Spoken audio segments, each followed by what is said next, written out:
In the sweet little moment you touched my soul. आज बात करते हैं, क्या मंत्रों के पढ़ने से यक्षाणी या अप्सरा प्रकट हो जाती है या देवता प्रकट होकर के सामने खड़े हो जाते हैं? अगर हो जाते हैं तो उसके पीछे का विज्ञान क्या है और हमारे शास्त्र क्या कहते हैं? पिछले वीडियो में मैंने बताया था कि पानी पर जब अलग अलग तरह की फ्रिक्वेंसियां डाली जाती हैं या जब हम मंत्र पढ़ते हैं तो पानी के जो मॉलिक्यूल हैं वो बदल जाते हैं, तो ये हमारी भावनाओं से और मंत्रों के द्वारा पानी भी पैटर्न बदल लेता है।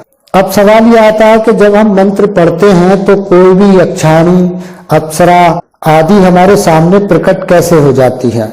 तो इस बात को जरा ठीक से समझेंगे कि जब हम पूजा में किसी भी शक्ति का विनियोग पढ़ते हैं, ध्यान पढ़ते हैं, उसके बाद हम उसका मंत्र उपयोग करते हैं, विधि विधान के तौर पर हम उसका यंत्र रखते हैं, तो यंत्र भी एक तरह की आकृति लिए हुए होता है, उसकी भी एक अपनी अलग ऊर्जा होती है जिसको आपको प्राण प्रतिष्ठित करना पड़ता है।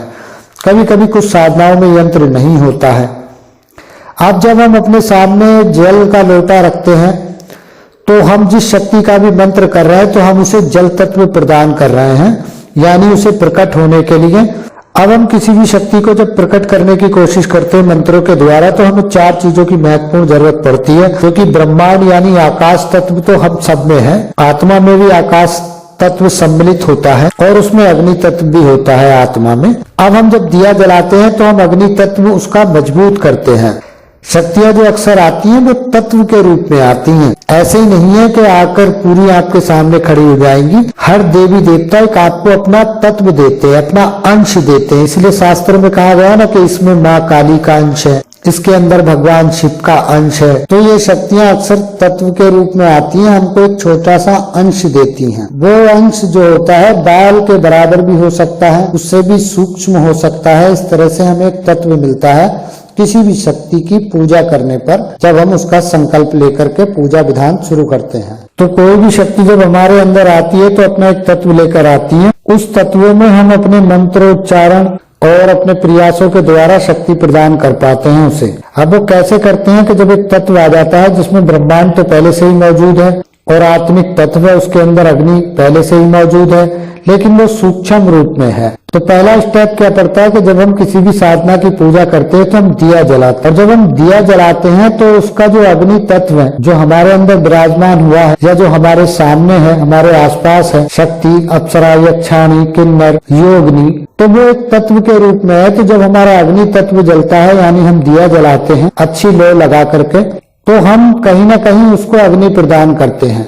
और उसके अग्नि तत्व को मजबूत करते हैं। और फिर हम जब जल लेकर के संकल्प लेते हैं और एक लोटा अपने पास में जल का रखते हैं, तब हम उसे जल तत्व प्रदान करते हैं। और ये क्रिया मंत्र के दौरान हो रही होती है, और जिस शक्ति का हम मंत्र पढ़ रहे हैं तो ध्वनि हम उस वाइब्रेशन के द्वारा उसके अंदर वो फ्रिक्वेंसी का भी संचार करते हैं। अब चौथा तत्व आता है कि जब हम मंत्र पढ़ते हैं तो वायु तो ब्रह्मांड में मौजूद है, तो वायु से स्वतः मिलती है, और जब बाकी चीजें हम देना शुरू करते हैं तो वायु उसमें स्वतः ही सम्मिलित हो जाती है। अब आपने जल रखा, जल रख करके आपने पूजा विधान शुरू करा, तो अब जल तत्व भी आप उसे प्रदान कर रहे हैं। कुछ भी खाने के लिए जब आप भोग रखते हो तो वो भोग वो शक्ति ग्रहण करती है, तो हर एक भोग में जो है मट्टी तत्व होता है, तो उसे मट्टी तत्व प्रदान होता है, मट्टी तत्व मिलता है। कुछ साधनाओं में जो है पीतल वगैरह का आप दिया नहीं जला सकते, आपको मट्टी का ही रोज नया दिया जलाना होता है। उसका कारण क्या हो जाता है, जरा आप ध्यान से समझेंगे कि हम किसी भी देवता को रोज दीप दान अर्पित कर रहे हैं। तो किसी को दीप दान देने का मतलब है कि आप उसे अग्नि तत्व भी दे रहे हो और मिट्टी तत्व भी दे रहे हो। तो इस तरह से आप शक्ति को तैयार करते हो। फिर उसके बाद में आता है कि जब आपके मंत्रों की संख्या पूरी हो जाती है तो कुछ सिद्धियों में जहाँ पर प्रत्यक्ष होती है शक्तियां, उनमें हवन का प्रावधान होता है। तो जब आप हवन करते हो तो हवन में आप घी भी डालते हो, आहुति भी डालते हो, अग्नि तत्व भी है, वायु भी है, तो आप हवन के जरिए भी उस शक्ति को तत्व प्रदान करवाते हो। जब आप तत्व प्रदान करा रहे होते हो तो उससे थोड़े समय पहले इस तरह की आकृति दिखती है, जैसे कि आप वीडियो में देख रहे हो। ये इस तरह से एक आकृति बनना शुरू हो जाती है। और यदि आपके मंत्रों में शक्ति अधिक है, आपकी इच्छा अधिक है, आपका संकल्प शक्ति बहुत है, तो आप उसे पूर्णतः प्रत्यक्ष भी ला सकते हो। ये एक विज्ञान है। कुछ मंत्रों के द्वारा शक्तियां आती हैं, लेकिन वो सिर्फ आभास होती हैं, आपको महसूस होती हैं, लेकिन वो आपके सामने प्रत्यक्ष नहीं होती हैं। तो कुछ तो प्रत्यक्ष होती ही नहीं है, जिनका नियम है कि वो प्रत्यक्ष नहीं होंगी, और कुछ शक्तियां जो प्रत्यक्ष हो सकती थी, लेकिन आपके पूजा विधान विधि आदि के संपूर्ण सही तरीके से ना होने से, आपके भाव ठीक प्रकार के ना होने से वो शक्तियां भी प्रकट ना होकर के आपके आसपास में रहती हैं। और आपने अक्सर ऐसे फोटो देखे होंगे जिसमें दिखाया है कि मनुष्य के अंदर ही सारे देवता मौजूद होते हैं।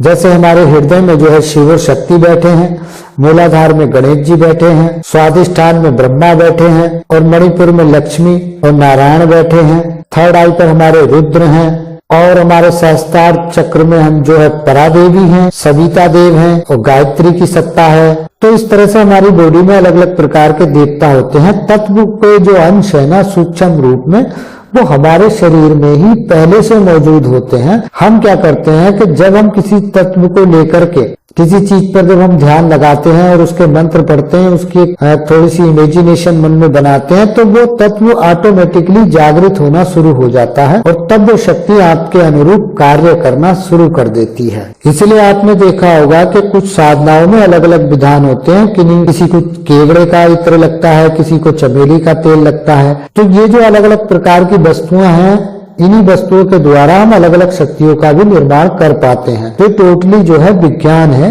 हमारे यहाँ आज ऐसे लोग हैं जो मंत्र के द्वारा ही लोगों की कुछ बीमारियां ठीक कर पाते हैं, लोगों की नेगेटिविटी उतार पाते हैं। या फिर मंत्र को जब आप स्वयं पढ़ना शुरू करते हो, तो आपके अंदर यदि किसी ने तंत्र किया है, कोई बाधा है, पितृदोष है, कुछ भी है, तो आप चाहो तो मंत्र के द्वारा उसको आप दूर कर सकते हो। अब इसमें एक समझने वाली बात होती है कि आप साधना किस प्रकार की कर रहे हो। यदि आप पैशाचिक साधना कर रहे हो, तो पिशाच का काम क्या होता है कि वो अगर आपके सामने प्रकट नहीं होगा, तो वो किसी और के शरीर में आकर के उसके शरीर का सुख आपको देगा।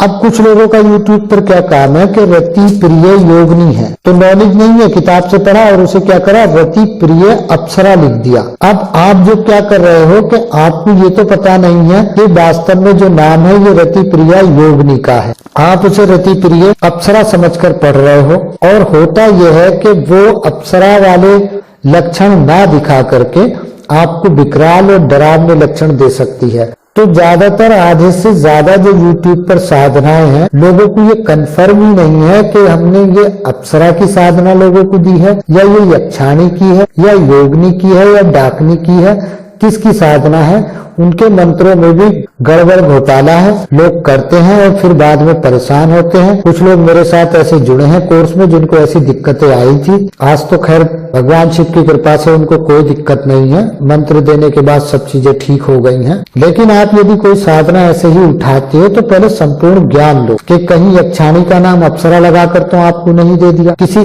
किन्नरी का नाम आपको योगिनी बताकर तो नहीं दे दिया। तो जो लोग साधना डालते हैं उसकी संपूर्ण नॉलेज ना होने के कारण जब आप एक साधना करने जाते हो तो आपको उसके नुकसान भरपूर उठाने पड़ते हैं, और आपकी राह जो है जीवन की वो कंगाली की कगार पर आ जाती है।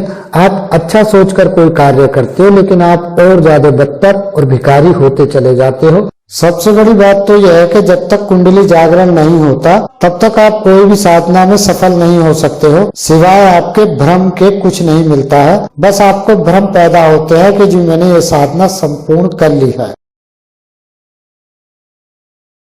जो भी लोग मेरे कोर्स में जुड़ना चाहते हैं, और रात को 8 बजे से लेकर 11 बजे के बीच कॉल करके मुझसे जुड़ सकते हैं। टेक्निकली कोर्स है, वन टाइम फीस है, अनलिमिटेड कोर्स है। मेरी गारंटी रहती है कि आपको नुकसान कुछ नहीं होगा, फायदा कितना भी हो जाए ये आप जानो, क्योंकि टोटल विज्ञान है। मैं किसी को अंधविश्वास में नहीं उलझाता हूँ, क्योंकि आज तक लोगों ने अंधविश्वास पर ही रोटियां सेकी हैं। तो यदि आप विज्ञान के आधार पर चलते हो, किसी भी चीज को तर्क के आधार पर जान करके चलते हो, तो आप जीवन में जरूर सफलता पाते।